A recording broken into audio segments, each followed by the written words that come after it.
Let's talk about your book here while we have you here on the show, which we're thrilled to have you here, Pat. It's called Character Carved in Stone. You did not go to West Point, though, correct? Oh, no. Okay, no. You did not. Why did you decide to write this book, Pat? Rich, I got invited.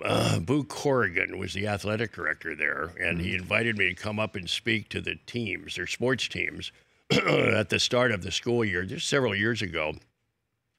About 600 Army athletes and men and women's teams, their coaches. That was a great experience. Afterwards, they gave me a tour of the campus, and very moving to do that. Anyway, we end up in a little park on the edge of the campus called Trophy Point. Looks out over the historic Hudson River. And I noticed in the park a bench, a stone bench, which isn't unusual, but 12 benches is unusual. 12 benches.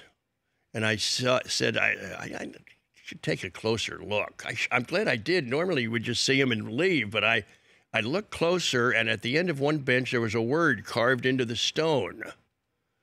And I kept checking the benches all the way down, and there was a different word carved into each bench. Words like courage, and words like loyalty and integrity, responsibility, trust, those kind of words. And then my thought was, there's got to be a backstory here. Well, there was a backstory. The West Point class of 1934, on their 50th reunion, gave those benches as a class gift. And these men who had been through World War II, Korea, decided these were the 12 most important words they had learned in their careers, and wanted to pass that on to future generations at West Point. That was the backstory. And then my reaction was, boy, this is a well-kept secret. You know, I had never heard of that. Mm-hmm. And then I pitched it to the publisher. I said, I think we got a live one here. Well, we could do a chapter on each word, and then let's try and find out West Point graduates who best modeled that word. And so that was the background. And then there was one other step. Who do we want to do the forward if we can get this rolling? Well, the West Point graduate that I knew immediately was Mike Krzyzewski, who is a dyed-in-the-wool West Point guy. And he had his career there. We later went on and coached there. So we asked Mike if he would do the forward, and he readily agreed. You know, and he kept saying, I'm so honored, you know. But, well, we were honored, and he did it.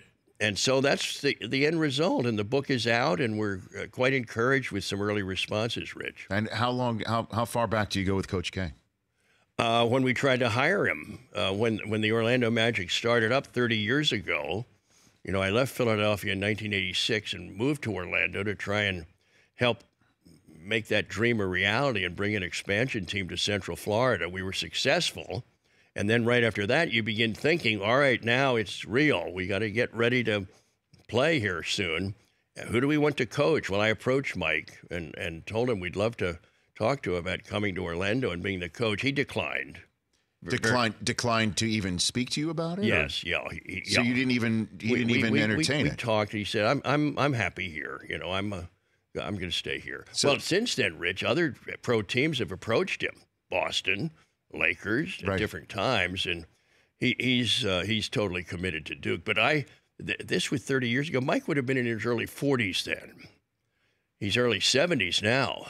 Yeah. But he hadn't quite gotten to being legendary at that point, but very highly regarded then. But he didn't even entertain the idea. No. The Rich Eisen Show, weekdays at noon Eastern on Audience.